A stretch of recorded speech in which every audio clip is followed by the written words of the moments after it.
Good evening. It was a scene right out of an action-packed Hollywood movie. Bloody gun battle between cops and robbers on the streets of suburban Los Angeles today. Los Angeles watched a horrific showdown unfold on live television. For 44 minutes, two gunmen with body armor and assault rifles fired more than 1,000 rounds at a bank, leaving officers outgunned. It became known as the North Hollywood Shootout. It's February 28, 1997. Laurel Canyon Boulevard in North Hollywood has turned into a war zone. Two bank robbers, Larry Phillips and Emil Matasareanu, are armed with thousands of rounds of ammunition and fully automatic weapons.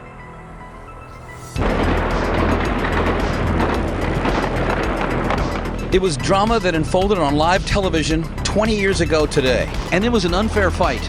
The two bank robbers, dressed in heavy body armor and carrying automatic assault rifles, simply outgunned the LAPD. They were up against automatic weapons from the two bank robbers, who fired 1,100 armor-piercing rounds at them in a span of 44 minutes.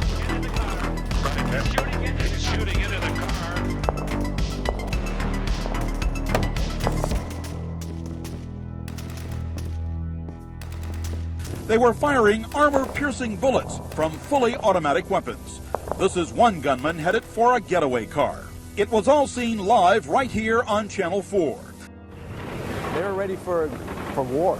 Two bank robbers, Larry Phillips and Emil Matasareanu, equipped with assault rifles, deflecting police bullets with body armor. 20 years ago, they inflicted terror, grabbed $350,000, and fired more than 1,000 rounds and wounded 11 victims.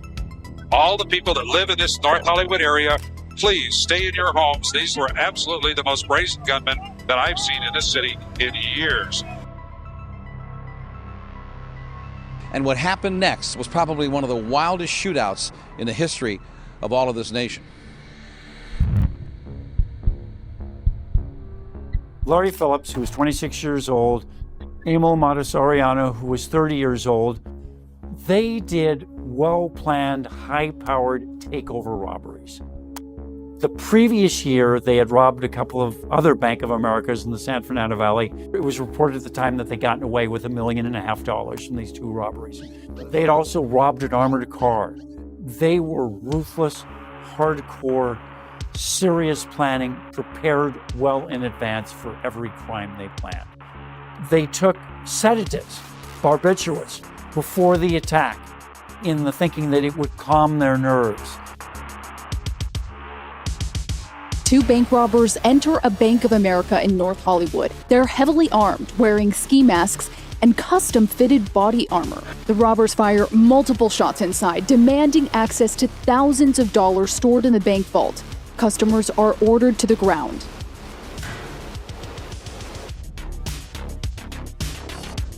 Two officers driving by the bank saw them walking in the bank with their armor and their guns.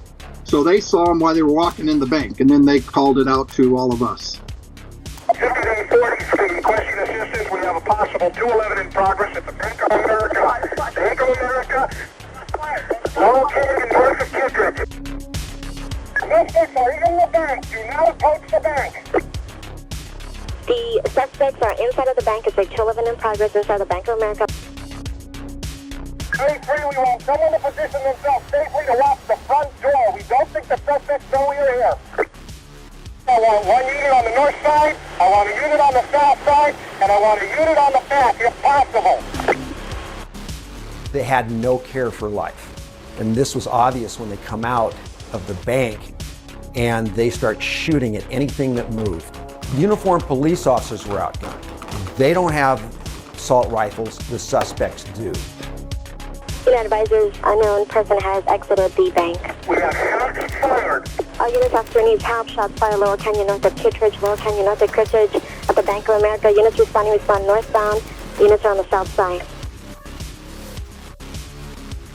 One officer is hit. You can see the river of blood as three other officers risk their lives to save one man.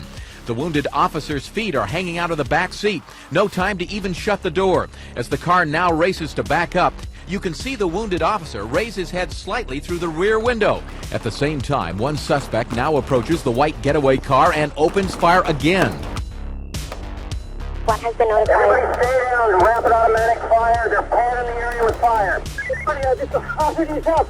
Shots fired. Fully automatic weapons. Unit needs help. 1540 is requesting help. The suspects are behind the two white vehicles on the north side of the bank. Suspects are on the north side of the building. They're walking around like nothing. They got AK-47, two of them, they're dressed in all black, heavy body armor. These guys are firing at the officers. Tell officers to stand back. These guys are firing at the All officers. officers, get back per the air unit. The suspects are firing at all officers. Stay down per the air unit.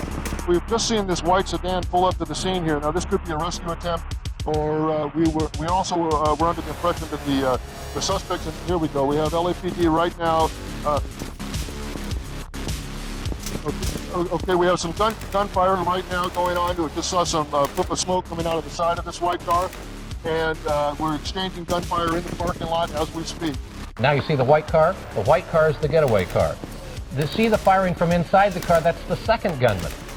All suspects are on the north side of the BRD next to the white car with the open trunk.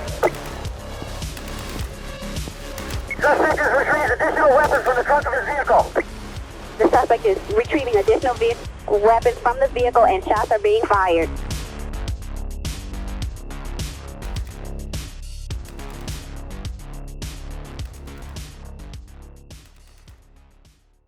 Larry Phillips had 40 pounds or more of body armor that he was wearing that day. Soriano did not have as much body armor, but what he did do was he got a steel plate that he put over his chest. And that steel plate was so strong, so resistant to gunfire, that at one point he was hit twice in the chest, but it did not penetrate the steel plate. He kept going. The shotgun I fired at him, at one of the suspects, the bullets just bounced off. Suffice to say that these bank robbers were well equipped with body armor and all the paramilitary gear that goes along with that. At one point, the radio call went out, go for their heads, they've got body armor. Somebody has a shot, take it. Suspect's head. This guy is not going down, he's got heavy body armor. Go for the head. The suspect has heavy body armor, the officers are firing at him and he's not going down. I mean, these guys had sewn in stopwatches into their gloves. They had armor that was Kevlar vests with, trauma plates to cover, protect vital organs. Suspects are wearing body armor, attempting to flee. All officers and suspects are wearing body armor. They're using this getaway car as cover as they fire at police who are all taking cover across the street. In an eerie scene from the air, one of the suspects tried using a vehicle as a shield, walking almost casually alongside the car, firing as he went. Now, 40, these suspects may have armor-piercing ammo.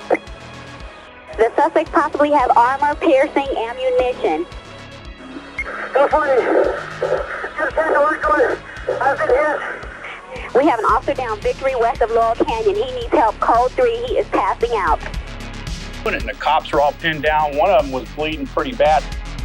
Perhaps they feel that they have a better chance if the gunman drives and the other gunman provides tactical cover. This is almost a military type of tactical situation.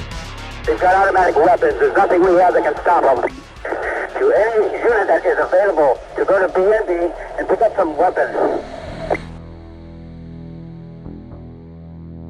15 out 10, do you have anybody available to go to BNB guns? 15 Crash 41 is going to get guns.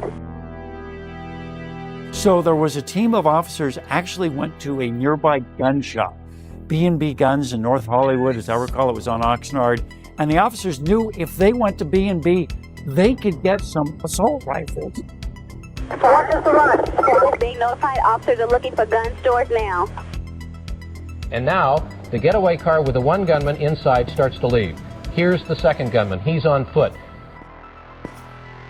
He's firing his weapon right now, Kyle. As he runs, you can see the shells ejecting from the side, the port of the rifle as he fires and tries to get away down the side of the street. Now we've lost him behind this garbage truck. Phillips, as he has a malfunction with his AK-47, he drops it. He continues to walk down Archwood, takes out a Beretta 9mm and handgun, starts shooting at anything that moves, and he gets shot in the hand. He drops it, picks it up, puts the gun under his chin, and presses the trigger. Down, down. As he goes down, an unknown uniformed patrol officer fires and hits him in the upper torso, through the side, misses the vest, and severs his spine. Matasareanu continued on Archwood, and it was finally about 6 blocks away. So that's when he starts trying to carjack. And there was this one pickup truck that came up in the opposing direction, and the driver saw what was going on. He jumped out and ran for the hill. There's a commotion there. He just took a citizen's vehicle. It looks like a brown truck. It's facing on the westbound right now on Archwood. We have the car in sight. But Matasareanu can't start the vehicle. And so he tries for a little while and then gives up and gets out just about the time that the SWAT team pull up and just nose right up towards that pickup truck. Matasareanu goes back behind the Chevy, and there is this final gunfight. Be advised, the suspect is prone out. He may be shooting underneath the vehicle towards officers. The suspect is prone out and possibly shooting at the officers from under the vehicle on Archwood between Radford and Hines. The SWAT officers realize that Matasareanu does not have body armor on his legs either. And so they are shooting beneath the vehicles, going for his legs. 50 out 10. If the ends have a shot of the suspect, go for the legs. They don't have body armor on their legs. The suspects are on the north side of the B of A. They don't have body armor on their legs. Shoot for the legs. But eventually, SWAT team showed up and were able to prone out underneath their vehicle and skip rounds off the asphalt, striking suspect number 2, Matasareanu, in the feet, ankles, and shin area. Looks like this might come to an end here real quickly. He finally gave up and actually raised his hands and surrendered. And all the gunfire stopped. The officers came around, approached him, saw that he was down, they disarmed him. That was finally the end of this horrendous North Hollywood shootout. Be advised, there's 2 suspects in custody. One is on Archwood and Agnes, and one is on Archwood between Radford and Hines. Those 2 suspects are in custody. Metro has one in custody, and North Hollywood has another one in custody. Warfare in the San Fernando Valley in broad daylight, and caught in the line of fire, police, shoppers, pedestrians, motorists, shop owners, workers. In 1997, 2 bank robbers armed with an arsenal of weapons started one of the most prolific gun battles in LA history. It's February 28, 1997.